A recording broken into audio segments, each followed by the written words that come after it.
Biology, grade 10, FPISC domain, human physiology, subdomain, respiratory system.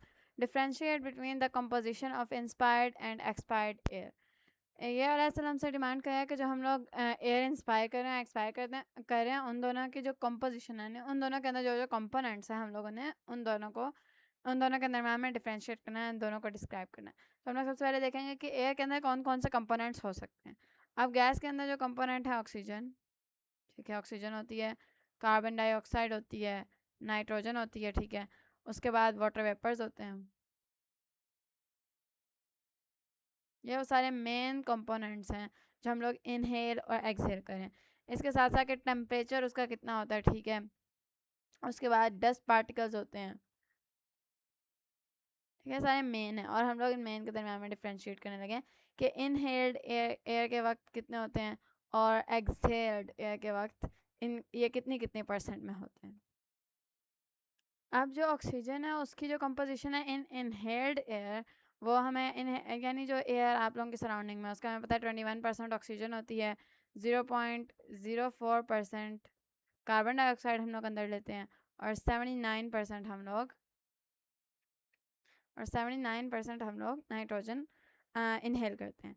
Then water vapours जितने होंगे उतने, यानी ये वेरिएबल है, यानी जितने आपके सराउंडिंग में होंगे उतने आप लोग इनहेल कर लेंगे। टेम्परेचर भी जो आपके सराउंडिंग का होगा वही आप लोगों की इनहेल्ड एयर का टेम्परेचर होगा। उसके बाद डस्ट पार्टिकल्स भी जितने आपके सराउंडिंग में होंगे उतने ही आप लोग उसके हिसाब से आप लोग इनहेल करेंगे। अब एक्सहेल में फ़र्क होता है। एक्सहेल में होता है कि ऑक्सीजन आपकी क्योंकि बॉडी के अंदर थोड़ी देर के लिए, चंद सेकंड्स का टाइम होता है, आपकी लंग्स के अंदर थोड़ी देर के लिए हवा जाती है, तो उसकी वजह से जब एक्सहेलेशन होती है तो उधर परसेंटेज जो ऑक्सीजन की होती है वो 16% होती है, यानी बहुत कम परसेंट आपकी बॉडी के अंदर जाती है, आपके ब्लड के अंदर 16% वापस बाहर आ जाती है, एक्सहेल हो जाती है। तो इसकी वजह यही होती है कि थोड़ी कम टाइम के लिए भी आपके लंग्स के अंदर जाता है, आपके लंग्स के पास कम टाइम होता है गैसेस एक्सचेंज के लिए। और इसका दूसरा रीज़न ये है कि आपके जितना आपके सेल्स को चाहिए होगा आपकी बॉडी उतनी ऑक्सीजन लेगी, एक्स्ट्रा ऑक्सीजन स्टोर नहीं करती आपकी बॉडी। तो इसकी वजह होती है कि 16% जो है वो एक्सहेल आउट हो जाता है। इसके साथ साथ जो कार्बन डाइऑक्साइड है वो 4% एक्सहेल होता है। ये सारी परसेंटेजेस याद रखने वाली होती हैं। 4% एक्सहेल होता है। उसके बाद नाइट्रोजन आपकी बॉडी 79% ही एक्सहेल आउट कर देती है। उसकी वजह हमें पता है कि जो सराउंडिंग है हमारे उसके अंदर जो नाइट्रोजन है वो इस फॉर्म में पाया जाता है।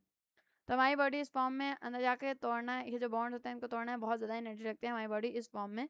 इसको इनहेल एक्सहेल जब आप एयर कर रहे हैं उस वक्त ये आपकी बॉडी इसको यूज़ नहीं करती। 79% अंदर लिया, 79% ये आउट कर देती है, ये इसको यूज़ नहीं करती। वाटर वेपर्स जो हैं वो हाई यानी सैचुरेटेड अमाउंट में आते हैं बाहर, हाई अमाउंट में आते हैं, सैचुरेटेड अमाउंट में आते हैं बाहर। और इसकी क्या वजह है कि मैं आप लोगों को पिछले एसएलओ के अंदर पढ़ा चुकी हूँ कि जो हमारी एयर पैसेज वे है वो वेट होती है, वो गीली होती है, वो मॉइस्चराइज जो होती है। तो उसकी वजह जब आपकी एयर अंदर जा रही है तो बाहर वाली एयर इतनी ज़्यादा मॉइस्चराइज नहीं है जितनी आपके एक्सहेल्ड एयर होगी, क्योंकि अंदर से जब वो बाहर आ रही है तो रास्ते से वो जो एयर पैसेज है उसके वाटर वेपर्स अपने साथ ले रही है। तो इस वजह से जो जितना आप अंदर लेंगे उससे ज़्यादा ही आप एक्सहेल आउट वाटर वेपर्स करेंगे।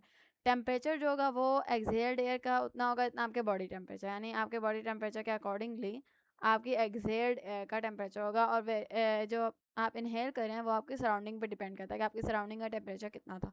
डस्ट पार्टिकल आपके सराउंडिंग में कितने थे ये तो डिपेंड करता है, लेकिन जो एक्सहेल होंगे वो उससे कम ही एक्सहेल होंगे। वजह क्या है, आपकी नोज़ के जो सीलियाँ हैं और आपकी जो नेज़ल कैविटी के सीलियाँ हैं ये आपके जो डस्ट पार्टिकल्स हैं उनको पहले ही फ़िल्टर कर चुके होते हैं। जो एक्सहेल तो आपके लंग्स से बाहर आ रही है ना, तो उससे पहले ही डस्ट पार्टिकल फ़िल्टर हो चुके होते हैं। तो जब आप एयर का एक्सहेल करते हैं तो उसके अंदर ज़रा कम डस्ट पार्टिकल्स होते हैं, बाकी सारे पहले के फ़िल्टर हो चुके होते हैं। ये आज का एसएलओ छोटा, ये वाला एसएलओ छोटा सा था। मिलते हैं अगले एसएलओ में, तब तक के लिए अल्लाह हाफिज़।